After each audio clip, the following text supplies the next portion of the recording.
आप खुद थक ना जाएं, पहला, कोई दूसरा बंदा आपकी जगह सीपीआर देने के लिए ना आ जाए, दूसरा, और तीसरा जब तक कोई या तो हेल्प या अराइव ना हो जाए, ठीक है ना, समझ रहे हैं? या तो आप थक गए हैं और आसपास भी कोई नहीं है, तब रुक गए आप, कोई आप थक गए, कोई सेकंड रिस्पॉन्डर आ गया कि हाँ अब मैं देता हूँ, और फिर आप थक गए कि ठीक है, या फिर मेडिकल टीम ही आ गई, ठीक है, टीम ही आ गई, तो फिर अब आपने उनके पास वो कर दिया, अब वो उनके केयर में आ गया, ठीक है ना। ये हो गया सीपीआर के लिए। और किसी को कुछ पूछना है, किसी को कुछ वो है सीपीआर के रिगार्डिंग? एग्जैक्ट पॉइंट कहाँ पे प्रेशर देना है? हाँ हाँ,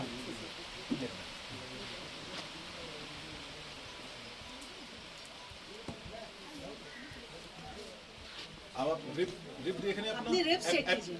यहाँ से नीचे से आप हाथ वो करना शुरू कीजिए, नीचे से आप पालपेट करना शुरू कीजिए ऐसे करके, जहाँ से आके आपको यहाँ पहली हड्डी फील होगी ना बीच में, उससे आप 2 इंच और ऊपर आए, और उससे हल्का सा बस लेफ्ट, हल्का सा लेफ्ट, आगे जस्ट एक इंच लेफ्ट, यहाँ पे ये आपकी आइडियल पोजीशन है।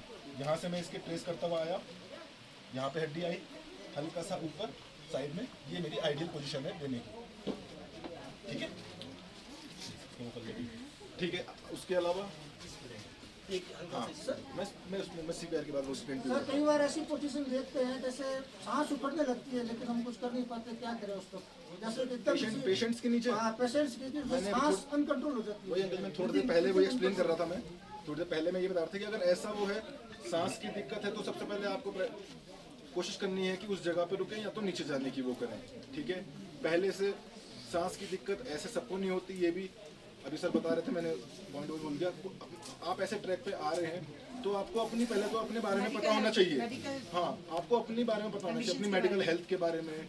आप एक बार आने से पहले छोटा सा चेकअप करा लेंगे तो इतना कुछ हार्म नहीं है। और स्पेशली अगर आपके साथ एल्डरली आ रहे हैं, चलो एक बार के लिए ठीक है चल जाएगा, जो लोग हैं 50-60 प्लस हैं, उनके साथ ये जो लाइफस्टाइल डिजीज हैं, बीपी, शुगर, थायराइड, सांस की दिक्कत, मतलब कई तरह की दिक्कतें हैं, तो ऐसे लोगों को पहले एक बार स्क्रीनिंग करा के आनी है, क्योंकि ऐसे लोग आ जाते हैं एक बार ऊपर और फिर यहाँ पे एकदम से उनके लिए रिस्पॉन्स करना बहुत हार्ड हो जाता है, ठीक है ना। तो ये सब चीज़ें आपको चेक करा के आनी है, पहले से कोई दिक्कत नहीं है।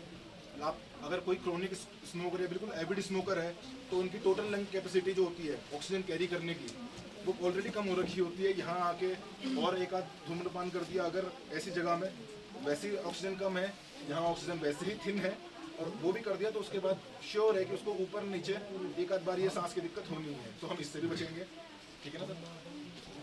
सीपीआर ये हो गया। मैं थोड़ा सा आपको बताऊंगा यहाँ पे और क्या हो जाता है, चोकिंग वाला वो हो गया, कुछ कोई खाते हुए अटक गया, चोकिंग, हाँ गले में अटक गया, चोकिंग हो गई। तो चोकिंग अगर हो गई, प्लीज थोड़ा सा जाएगा मेरे यहाँ, चोकिंग में आप समझे, चोकिंग मतलब क्या है, कुछ खाते गले में फंदा लग जाता है, हाँ, है ना? जैसे प्रसाद खाते हैं कई बार कोरा, तो फंदा लगता है एकदम लगता है। तो उसका क्या वो है, देखिए अगर इसको फंदा लगा है, या मैं ही कह रहा हूँ मुझे फंदा लगा है, तो अगर मैं खांस पा रहा हूँ, ठीक है ना, हाँ, तो पहले तो खांस पा रहा हूँ तो कोशिश करनी है ज़्यादा से ज़्यादा एक्सर्ट करके खांसना है, तो उसमें बाहर आ जाता है। बट मेरे साथ ये है, और ये अब चोक हो गया, खांस भी नहीं पा रहा है, और आपने देखा होगा आवाज़ भी गले से आती नहीं, इस तरह होता है। तो उसमें आपको क्या करना है, पहले तो 5 जोर से कमर में हल्का सा बेंड करके थर्स्ट, ठीक है, ये पोजीशन हो गई। ज्यादा दम कम नहीं है वहाँ पे।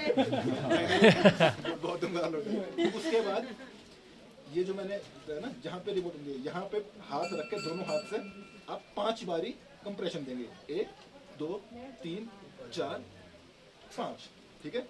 फिर ऐसे ही, और फिर एक बार आप दोबारा से कमर पे ऐसे ही, ये जब तक ऐसे उसमें, और हल्का सा कोशिश करेंगे कि बॉडी फॉरवर्ड मूव बजाय पीछे की जगह, ठीक है ना। ये हो गई उसके लिए, चोकिंग के लिए। थर्ड, कोई ट्रैक से ही आ रहा है, एंड इंजरी हुई, पैर मुड़ गया, ठीक है, और फ्रैक्चर हो गया।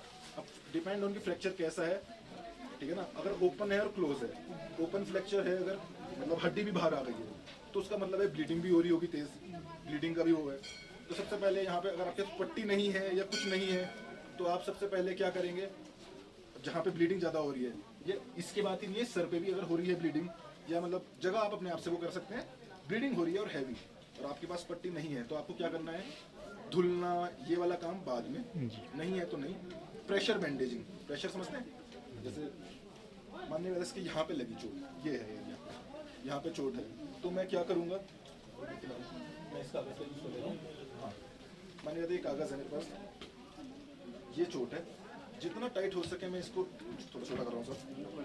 हाँ अरे थैंक यू सॉरी, आपको कागज़ का ये मानिए कहता रुमाल ही है। वैसे तो ज़्यादातर केसेस में मेरे पास रुमाल ही होता है, रुमाल, छोटा दुपट्टा, कोई कपड़ा इस तरह। ये भी जैसे ये है, कहीं पे आपको ये मिलेगा इमरजेंसी में, कुछ नहीं तो आप ये भी यूज़ करेंगे।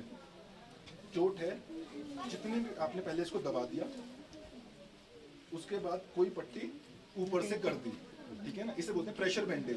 ज़्यादातर खून इसी उसमें रुक जाता है, ठीक है ना, प्रेशर से ही जितना टाइम में रिस्पॉन्स होगा, ज़्यादातर केसेस में खून इसी में स्टॉप हो गया होगा ब्लीडिंग।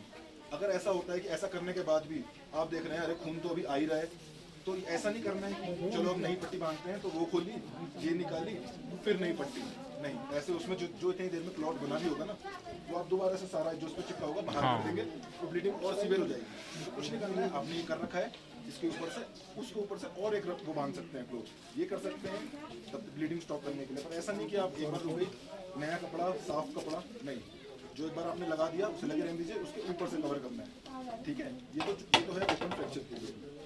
अब मानने की बात है, यही इसको फ्रैक्चर हो गया, पैर का है थोड़ा सा, ये पैर का फ्रैक्चर है। यहाँ पे अब फ्रैक्चर ओपन नहीं है, इस बार फ्रैक्चर ओपन नहीं है, पर हमें पता है कि यहाँ पे चोट है, हल्का सा बेंड हो गया और उसको बहुत ज़्यादा दर्द है चलने में। ये एक्सरे के बाद ही कंफर्म होगा कि इसको क्या है, ठीक है। उस टाइम तक आपको क्या करना है, एक स्प्लिंट बनाना। स्प्लिंट कैसे बनाते हैं, कोई भी नहीं, कुछ भी चीज़ स्ट्रेट चीज़ होनी चाहिए। ये भी काम करेगा, छोटी स्ट्रेट लकड़ियाँ भी लगती हैं, हाँ स्केल थोड़ा सा हार्ड हो और स्ट्रेट हो, उसको आपको यूज करना है। बनाना कैसे, एक मिनट बस, एक साथ लास्ट हो गया, बस बैठना है तेरे को, बस बैठ जैसे सीधा पैर साइड करके बस। हाँ आज सब्जेक्ट यही है। तो देखिए, मानने की बात है, ये यहाँ पे है, इनको बहुत ज़्यादा पेन है। अब ओपन नहीं है तो आप भी नहीं बोल सकते फ्रैक्चर है, और एक्सरे से पहले आप तो नहीं कर पाएंगे, पर दर्द बहुत ज़्यादा है। इसको उस टाइम पे हम क्या लगाएंगे कि स्प्लिंट कैसे बनाया मैंने वही बताया। ये डंडा है, मानने की बात है, इसको यूज़ किया, इसकी जगह कुछ भी हो सकता है, गत्ते का, लकड़ी का, छाता किसी का छोटा, कोई और चीज़ जो भी हार्ड है।